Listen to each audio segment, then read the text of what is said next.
Valhalla made us late.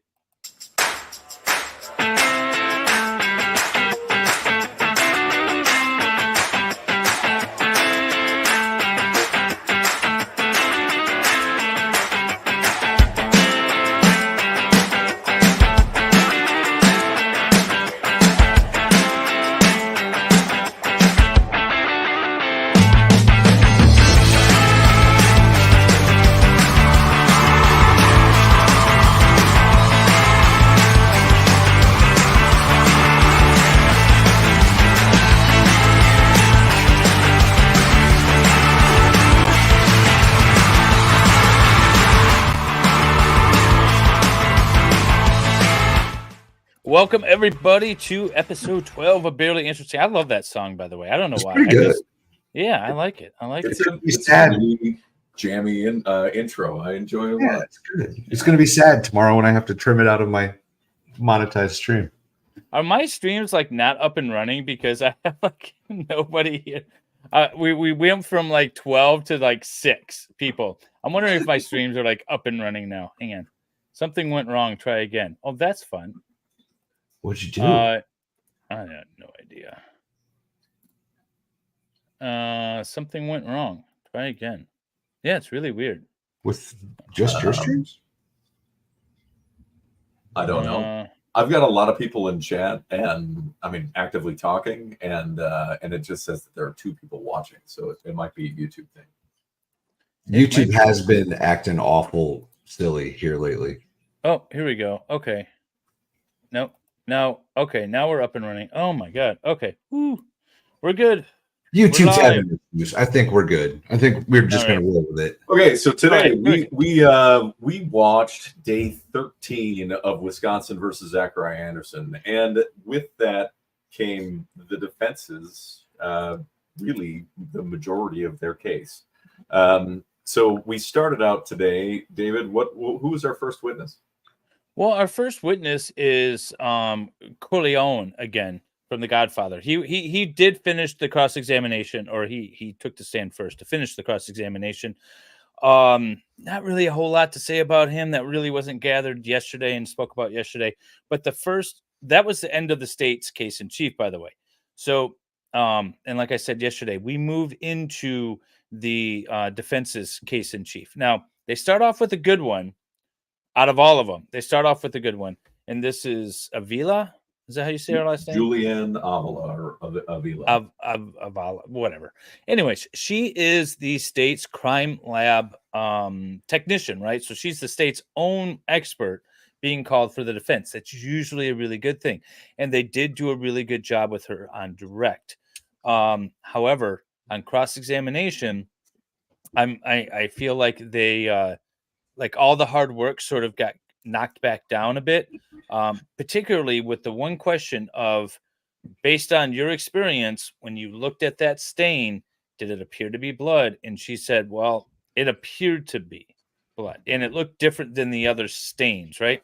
Which, again, I don't know how that's allowed, but I feel like that's enough to have like completely discredited the rest of her testimony, although she had some really good things to say, such as there's no indication of blood inside that vehicle because they didn't test for testing, it.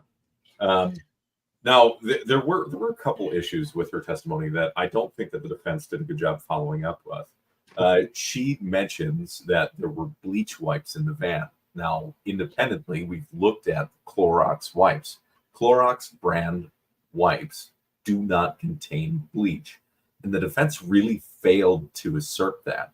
So there's Clorox wipes, but there's no bleach in those wipes.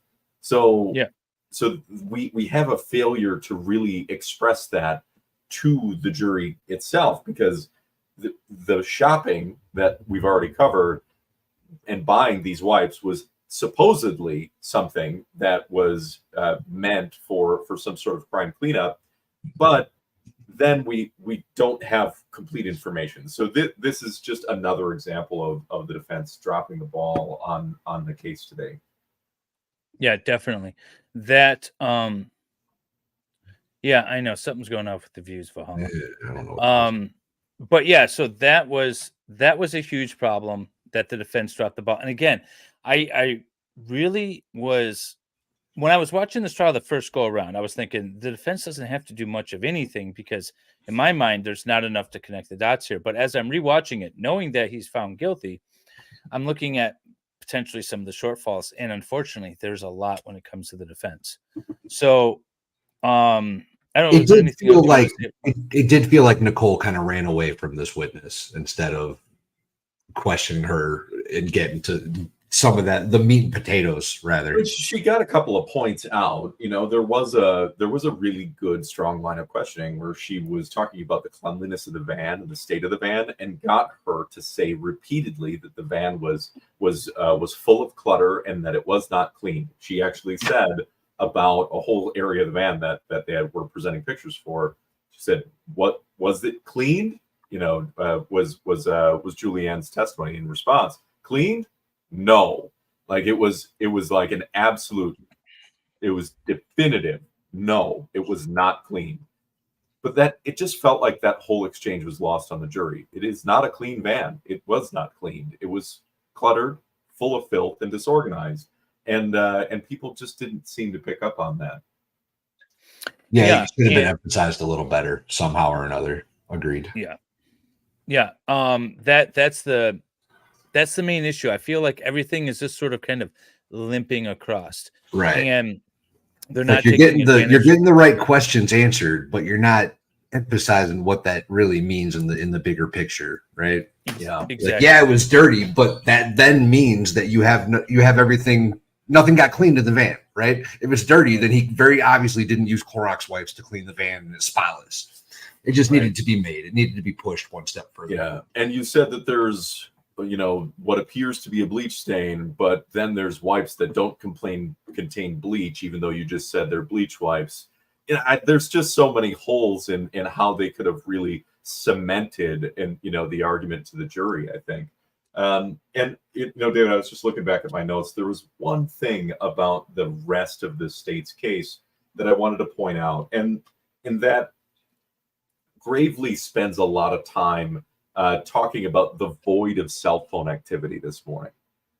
So in the first witness during Korea's testimony, they go back and forth, and he's asking a lot of questions, trying to drive it home that there's a gap in Zach's cell phone activity, and it's during these hours on Sunday the 17th.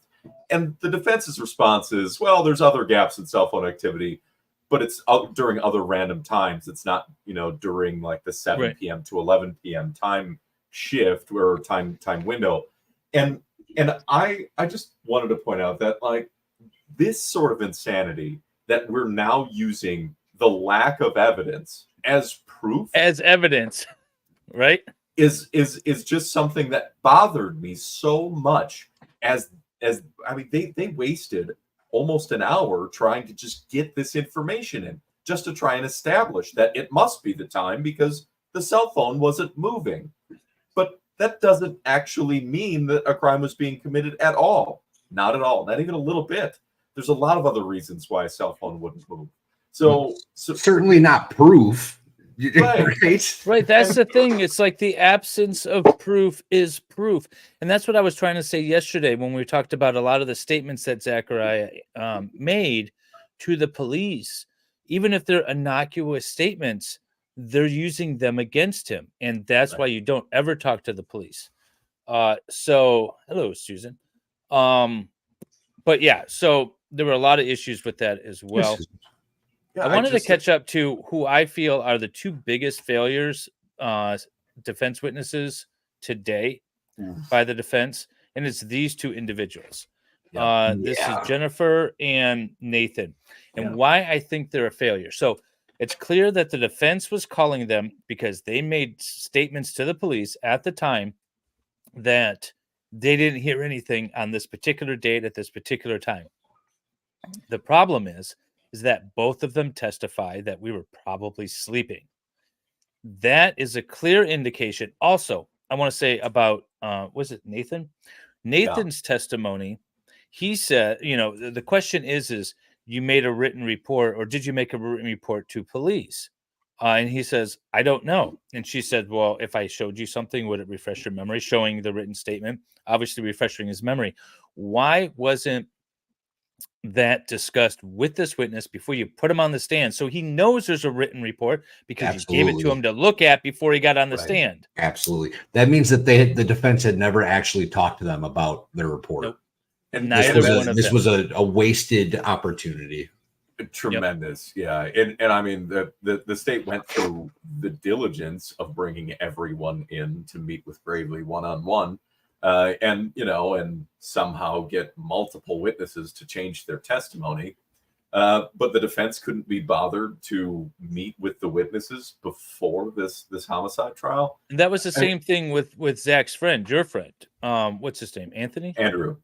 Andrew. He came on the stream with us a couple of days ago, and I asked him specifically, "Did you met with Gravely before your testimony? Did you talk to the defense?" And he said, "Nope, didn't talk to him." Yeah. So, to be fair, the defense probably should have asked me to come up and be a witness for Zach at some point during the trial. I did have relevant information that they could have talked about to put the police investigation into question. And they didn't bother even talking to me about any statement that I could give, and that's unfortunate. But it's the reality that we have to live with now. Winning, awesome. Hey, welcome. What's up, Winning? So Long Kong keeps going with the mailbox. That wasn't emphasized. We know Long Kong, but no, and that in fact, when I first interviewed you, Solomon, after this trial ended, I think it was like a week or so afterwards. One of my questions were, what? Were you not available? Why didn't you testify? There's a lot of stuff that I feel like you could have testified about, and you were never called as a witness. Yep. Next, we have Kim. Is it Kim Lavora? Talk to me about her. Who is this woman? Kim Lavora. Oh, go ahead. You take this. Well, she's basically a hookup that supposedly hasn't smashed yet. This is a woman that Rosario had met on a Facebook dating app and had been texting apparently daily for a couple months. So they had never met. She was starting to get the ick from him. I think that she was friend zoning him because probably she said that she was nervous and she didn't want to meet, and he kept wanting to meet and she didn't. So I think she's got children, and they had talked about how much they, how good of parents they were, I guess, or something. I don't know exactly. Their passion for their children was one of their talking points. So I think she's got a little better head on her shoulder than Rosario. But that's just pure speculation on my part. Yeah. I think that there's some language that she used during her testimony that would be worth commenting on. She does get the time frame incorrect, and was Menards open as late as 8 p.m. or 9 p.m. on Sundays? It wasn't, or it normally isn't.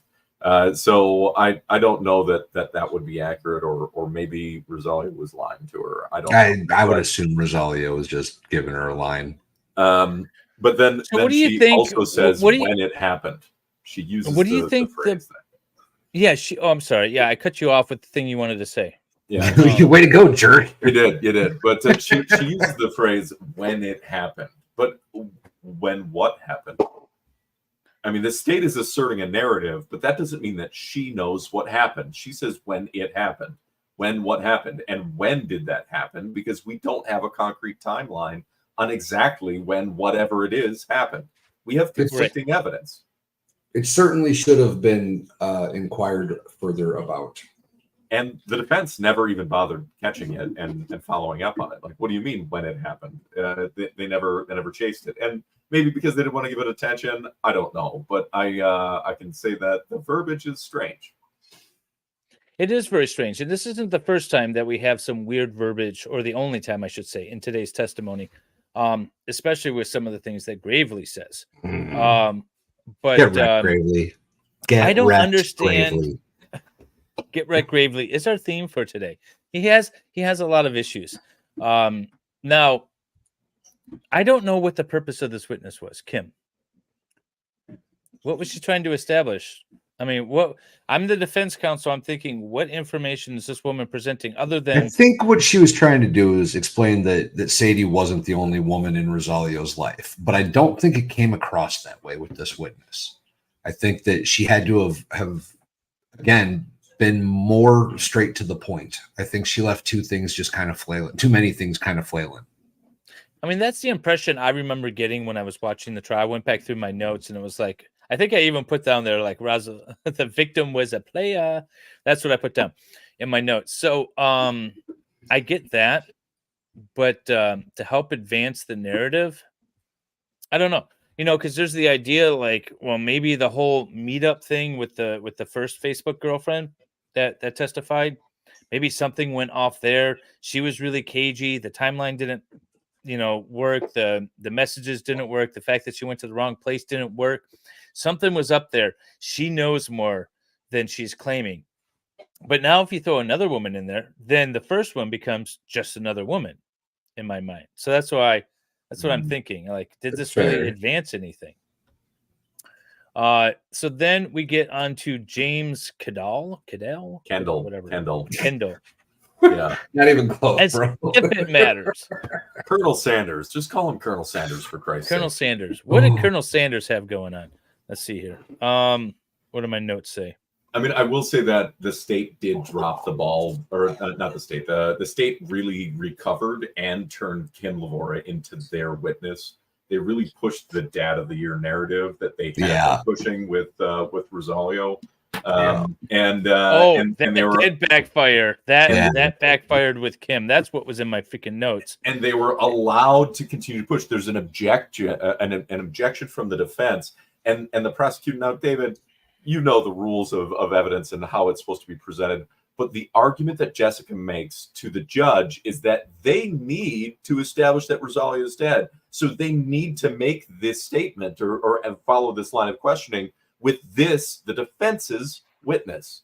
And the judge then overrules the defense's objection.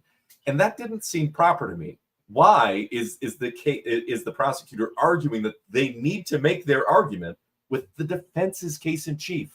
It didn't have anything to do with the direct examination. Again, this is more of what I feel is a defense failure than a prosecutor taking advantage of some loophole or shenanigans, right?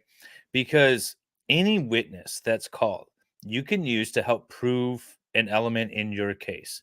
And that's true whether it's criminal, civil, whether you're the state, whether the witness is called as a defense witness or not. So you have an obligation. When she said we need to prove this, we have an obligation to prove this element. And why not bolster our already substantial testimony regarding Rosalio no longer being alive than with a defense witness? It's the same thing as if you say the defense or say the state called this woman here, Juliana. Say the state called her, and the defense got her to say there was no indication of blood, right? That's the defense's position. They're using a state witness to do it. It's the same both ways. So that's why they're allowed to. Now, could they have argued cumulative? We've already heard like 5 witnesses testify about how much he loved his kids. Sure. But I think that would have made him just sound even more scared of this testimony. I mean, should they have argued that it was all hearsay? I mean, she had no idea what Rosalio was doing with that would be a better argument is hearsay. What did she argue? Not relevance, right? I think it might have been relevance, actually. But there's also an argument could have been outside the scope of direct. They also didn't make that argument, and they that's could have argued outside the scope of direct. They could have argued cumulative. They could have argued hearsay. Well, I don't even know what their objection was. But it's absolutely hearsay. But then they would argue, that, or maybe it was hearsay, and then the judge overruled it. No, it was absolutely hearsay. Because you can't get it, as an effect on the listener, present sense impression. You're offering it for the prosecutor said in response to the objection. Clearly, they're offering it to prove the truth of the matter asserted, that being that Rosalio is dead. Right. So it's obvious, it's hearsay. I don't know what their objection was. I forget. But they're trying to argue that it was an exception because they needed to be able to fit this into the case, and that it was necessary to prove Rosalio's death. And then the judge was like, carry on. You would think that the state would have had the death of Rosalio proven before they arrested their case. No. Yeah. You would think. No. You would think. But anyway. Wait. So, Law Kong says he figured out why Kim wasn't a witness for the state, but he won't say. He's keeping it hidden. Okay. So going back to James, did we have anything else with James? I don't even really remember him that much, if I'm being completely honest with you. what did James? He was very quick. That's all I remember. I don't even have notes about him. He was on and off the stand. Wait, what did he testify about? God, I can't remember. See how good of hosts we are? We can't even remember what the freaking witness He's is. just that memorable. That was all. He's just an insignificant little man. That was all. All right. So now, whoop, that's the wrong one. Then we get we come to the main star of we today. actually, before we even get into the callback of Munch, we get into litigation, some really heavy litigation. They push for a few things. They talk about directed verdict. So they asked the judge to throw out all 4 counts. Yeah, but they harped on the 2 stalking charges, and particularly count 2, which was the stalking against Rosalio. And I thought they were perfect arguments being made. And although I understand Schroeder's assessment at the end of the day, I believe he could have easily have kicked, especially count 2 with regard to Rosalio, and been absolutely fine with it, and probably would have made. It could have made an impact on the outcome of the case. So essentially what you have to prove to be, what they argued anyways, is that you have to prove 2 particular elements with regard to stalking, assuming everything else is undisputed, that Rosalio was afraid and that a reasonable person would have been afraid. And so they talked about, so the state argued in rebuttal to the motion that Rosalio absolutely would have been afraid, and then went on to argue the reasonable person standard. Like a reasonable person in that circumstances would have been scared, frightened, or whatever, but then also him specifically. But he didn't argue it that way. And then the judge kind of walked him through. He's like, well, what you're arguing is the reasonable person standard, not the second element, which is Rosalio. And I have to agree with the defense that when you say, I'm not afraid, I'm coming for you, that could potentially mean that he's actually not afraid, right? Well, he flat out says, right, I'm not worried. Those are the exact words that he sent via text. Alongside text saying that he wanted to beat him up and break his legs and all this other nonsense. Could not be less distraught about the situation. I'm not worried. Yeah, he did go on. Yes, Baldo Gagger 4000. It is the same judge's Rittenhouse, because he actually goes on to mention the fact that the judge's family, and the prosecutors involved were apparently doxxed during that case. Their addresses were given out, and the judge is like, they got it wrong. So I wasn't scared, but I was annoyed, and annoyed is not an element. So you have to be more than annoyed. But he used his own personal example in this, which is very Judge Schroeder like. But yeah, so of course that was denied. All the motions for that were denied. And then there were additional arguments regarding gravely mouthing to Mr. Washington, die, die, die, during Washington's testimony the prior week. So the defense had subpoenaed Court TV's records to get an unedited version of it, and then anticipated going into that with Mr. Washington when they called him back to the stand, which is going to happen in a minute, but wanted to address that with the court. And so Judge Schroeder actually grabbed a copy of the file from the defense that they had subpoenaed and received, and then watched it on the stand to determine whether or not Gravely was actually mouthing the words or essentially coaching the witness from the table. Gravely looks super concerned during all of this. He's like, Judge, you don't need to look at this. It's just smoke and mirrors, Judge. Smoke and mirrors. Just forget about it. Forget about it.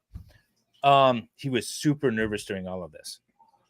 And As you he can even should. see it on his face, which is one of 3 of our The More You Know. I see. I saw the third one. So Die, motherfucker. maybe it doesn't show it 3 times. No, it shows it twice. Yeah. Yeah. Yes, I did. Okay. I'm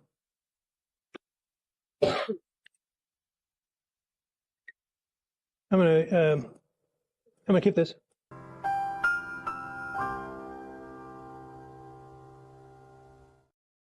I love I that. can't I'm going to stand keep this. him.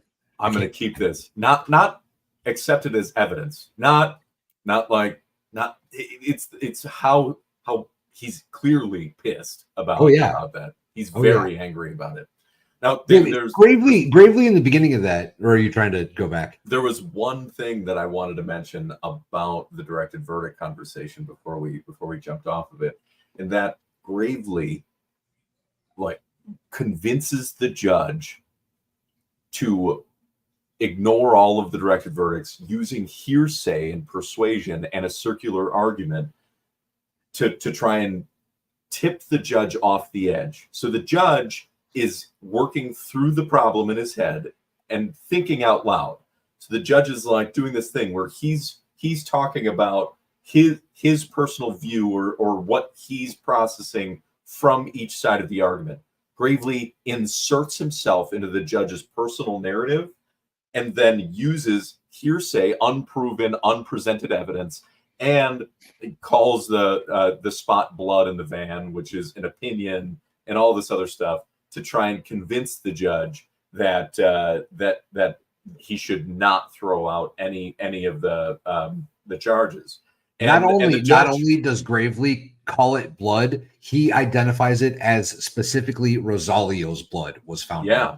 He testified in that statement. Oh, you know what? It's funny you brought lied. that up because at one point Gravely says, well, Rosalio is dead, and the judge is like, I can't make that determination. That's not for me to take notice of. That's for the jury to determine. And then Gravely's done it the entire trial. He's done it repeatedly over and over and over again in this trial.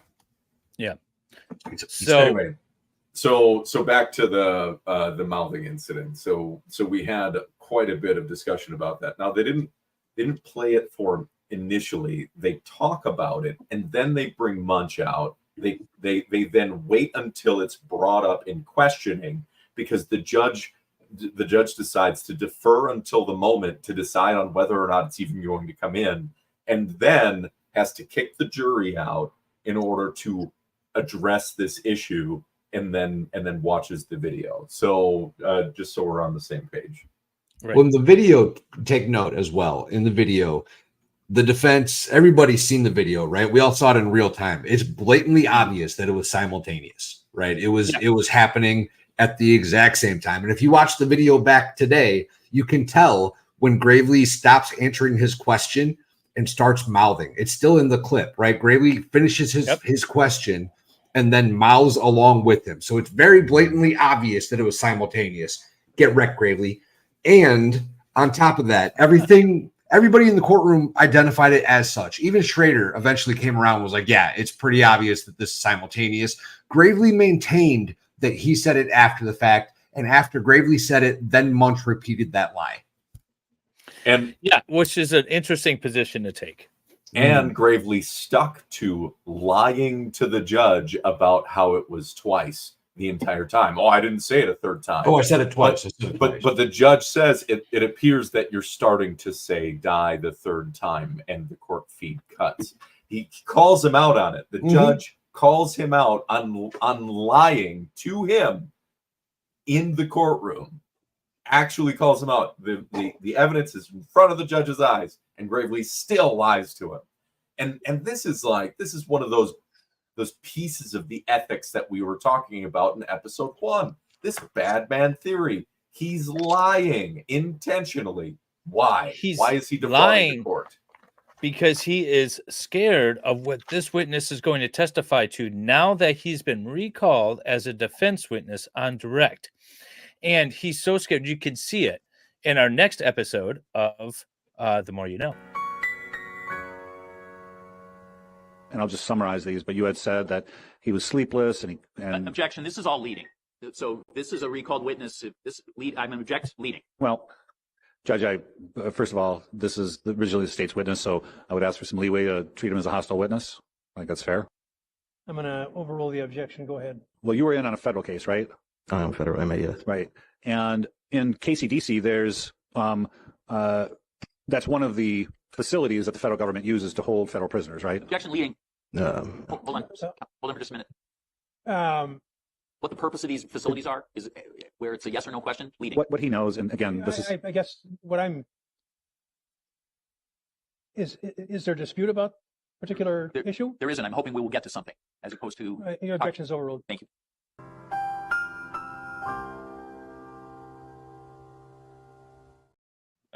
Yeah, is there a dispute about the fact that this is also a federal facility? No. Okay, your objection's overruled. He's just He's so scared. This isn't the only time. He objects constantly during this witness's direct examination. For this one and the next one. Well, yeah, we're going to get to the next one. He tries so hard to try and get the video to be not shown in the courtroom. Oh yeah. To the point where he tries to twist what Munch says on the stand about not remembering, because the way they got it in was to refresh the memory.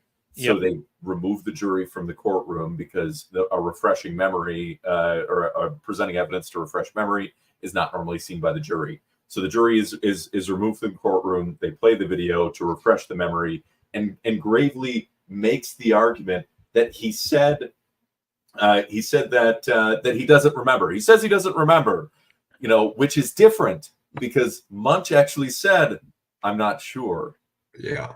Not I don't. But here's remember. the other thing too, though, is that refreshing memory is used when the witness doesn't remember. So your argument that he said he doesn't remember isn't an excuse for not playing the video for him.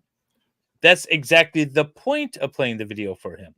And I don't know if he's that dumb or playing that dumb, but it's just really bad, and it's really apparent all day today that Gravely is scared of these witnesses, particularly Mr. Washington and the next witness, which is McAtee. So he's deathly afraid, not deathly afraid, but he's very scared of what these witnesses are going to say. Yeah. Which just goes to show the level of confidence he has in this case, right? I mean, this is not a strong case to begin with. Or at least in his system for this case. Well, I guess. But yeah, so what else did Mr. Washington testify to other than no? Every time he was confronted with an accusation. No, I don't know Mr. McAtee.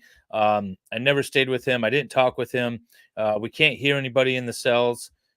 So essentially what the defense was arguing is that the next witness that's coming up and Mr. Washington had a conversation about, hey, if you want to get a deal on your federal case, just agree to testify about something random. You can make it up. Doesn't matter. If you agree to testify, you'll get a lighter sentence.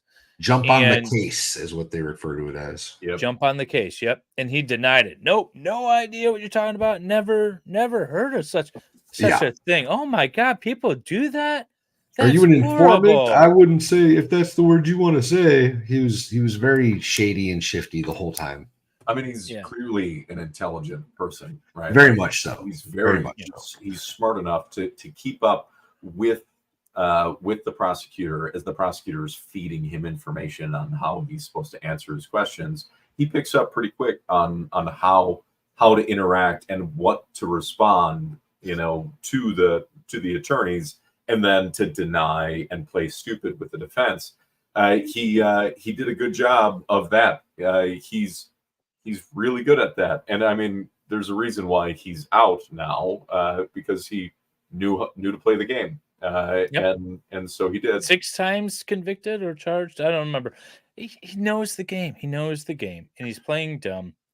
And I can't imagine a single juror member thought this was credible. I can't. I can't I'm gonna go with the DNA testimony convicted Zach, not this guy. It can't be. I have more faith in society than that, but I don't know. I don't know. I don't know. He's a career criminal. He clearly knows the legal system. He knows the loopholes. He knows how to get away with what he can get away with. Gee willikers, that seems wrong. I would never do such a thing. Oh, and then we get this guy, who, by the way, before we have McAtee, we have a break in between, and during that break, what do we hear? We hear Recovery Addict. We hear our good friend Recovery Addict. Now yes, we do. Now we don't have anyone's computers to see who was streaming the content in the courtroom. We actually don't know. It played over the microphone or over the sound system for the court. But Valhalla, you pointed out something that should narrow it down. Well, there was one computer that had its volume turned up specifically to listen to the die video. Yeah, hang on. Let me just replay a clip. I saw the third one. So Die, motherfucker. maybe it doesn't show it 3 times. No. There you go. So you see the judge's computer was up. The judge's personal computer, because he couldn't plug the jump drive into a state equipment, right? So he opened his personal computer, played that video, and then immediately following that, Recovery Addict's voice can be heard commenting on the case. Fireworks in the courtroom. Yes, Judge Schrader says something along the lines of, "Oh, we don't need to hear that commentary on this case." He doesn't say, "Whoever has a device turned on, please silence their device," because he knows exactly whose device it is, and he knows exactly what commentary is playing at that moment. It says like 3 words, and Schrader says, "Oh, the commentary on the court needs to, blah blah blah." He said, and I quote, "Now we're getting commentary on the case," and then he goes like he laughs it off or whatever. It's pretty obvious in my humble the jury's opinion. Coming in. I don't know if the jury heard that. I don't know where they were coming in, but they were coming in when that was going off. So I don't know if they were in the courtroom yet or making their way down the 21 steps that he has counted. Because it was immediately when right after he phoned the jury to come back in. So he phones the jury to come back in, and then this plays over the court audio, and like everyone, Recovery Addict was stunned. Like if you actually watch the stream where he's like, "Oh, that's me." He's listening to my stream. Like he's like totally blown away. Yes. So I forgot about that. Thank you for reminding me. But then we get to McAtee. Now, I will say, out of all the witnesses that testified, this guy is the most honest. Yeah.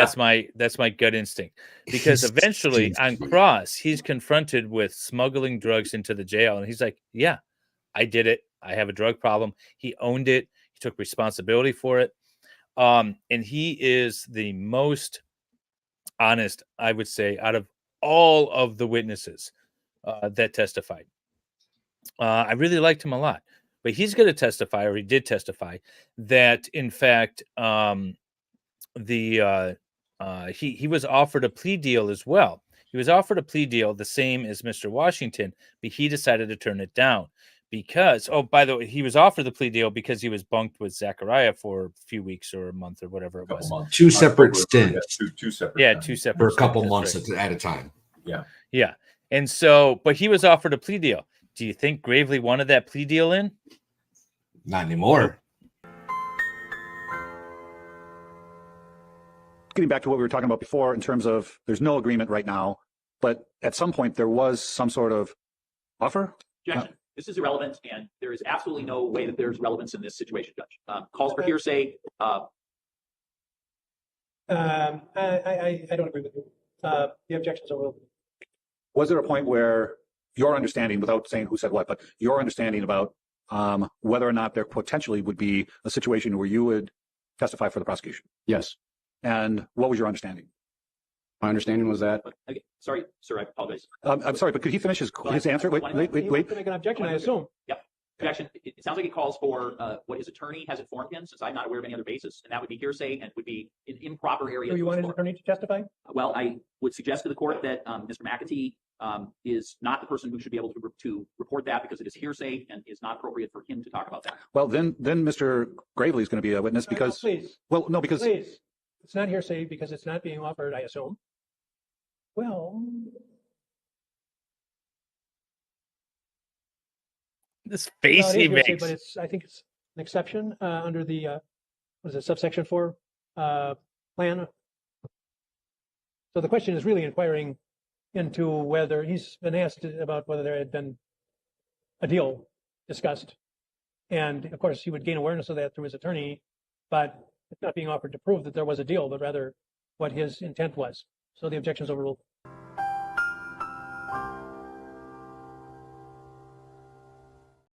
The Get whole wrecked. the whole purpose of this witness is to say he was made an offer to testify the same way, and he talked to Mr. Washington about it, and then he talked to the prosecutor and decided he could not do it. He could not get himself to just make up something like Mr. Washington did. And so to say like you can't get into that, it's impermissible hearsay, it's just nonsense. He's just scared of it. He's scared of terrified. that particular testimony. Which brings in the discussion about State v. Tabor, and most of it is an ego stroke of Gravely for the judge, which Who is picks up on that. It's also not relevant, and the judge actually agrees with the defense that it's not the same argument, but Gravely insists and keeps referencing State v. Tabor even after the judge says it's not the same, and.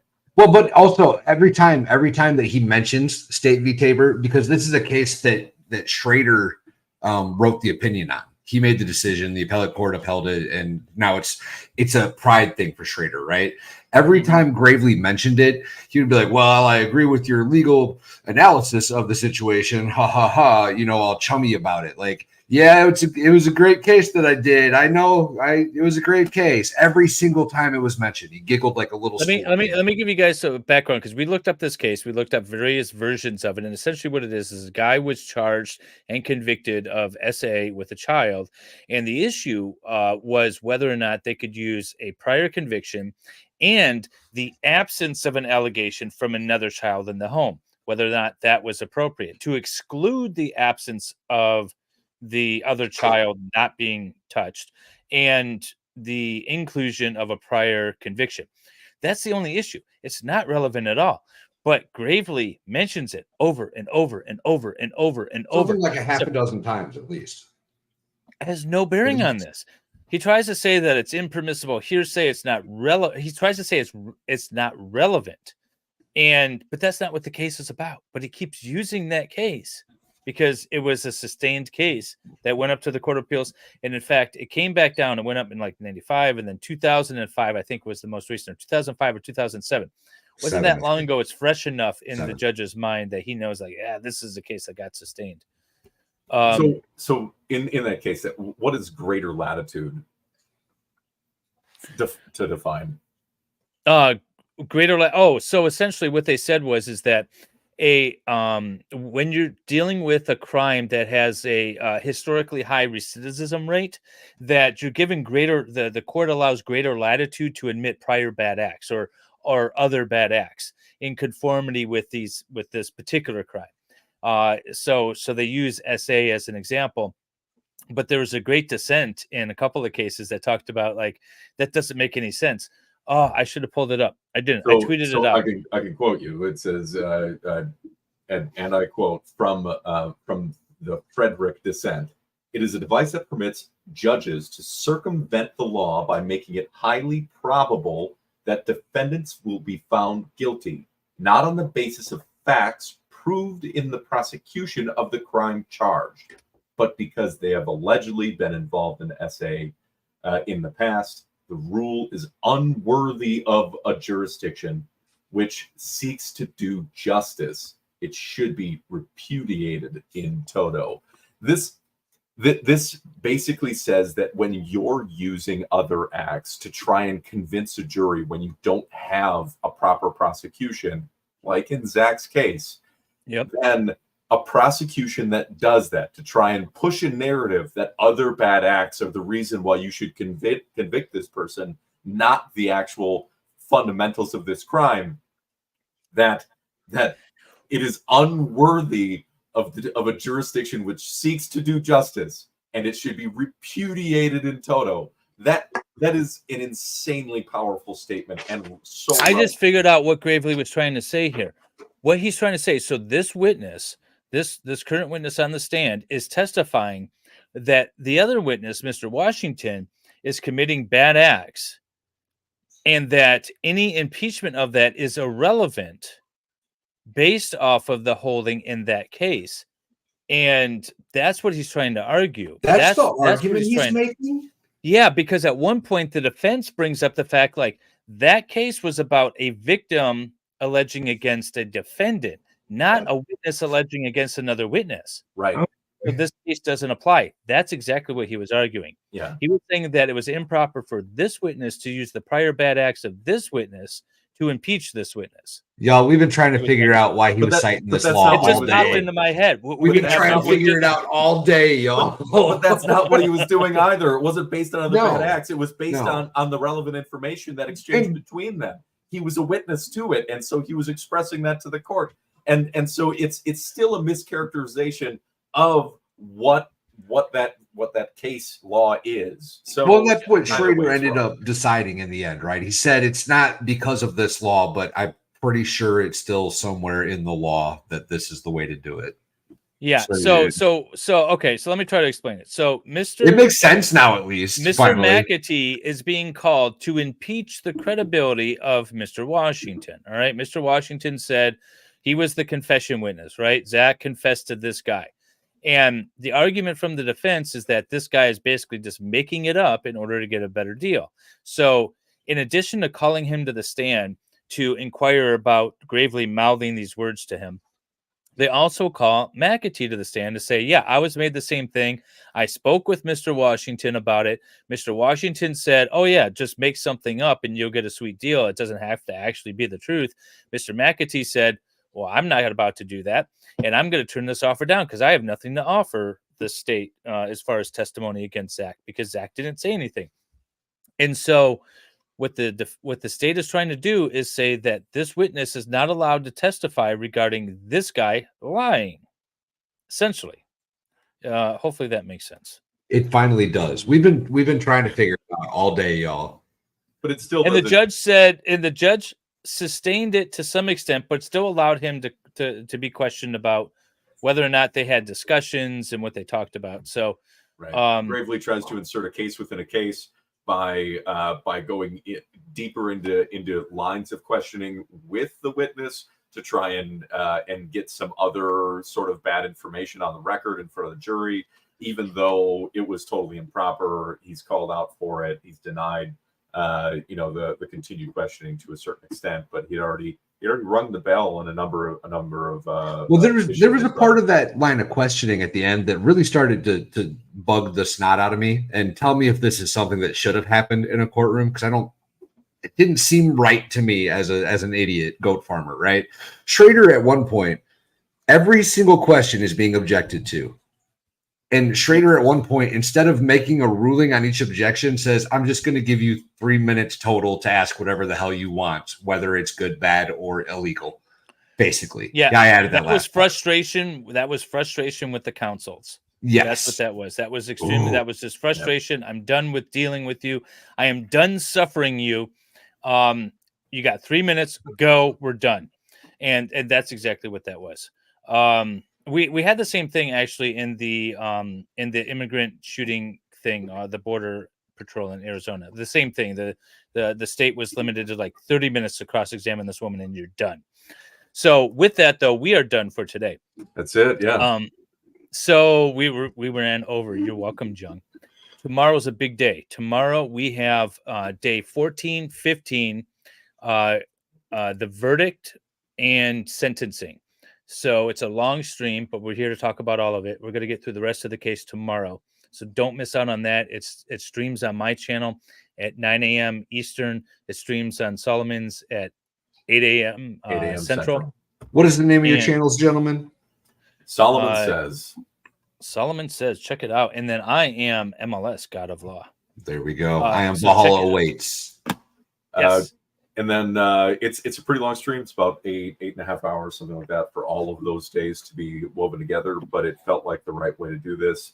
Tomorrow evening for the last episode in this series, then covering the trial, Jen actually joins us. So yay, Jen! My other half, the real expert on this case, gets to join us and talk about the last little bit of watching her future brother-in-law get railroaded. Yep. So, all right, take care, everybody. Can I leave us on the one final word that it needs to be left on? Get wrecked gravely, y'all.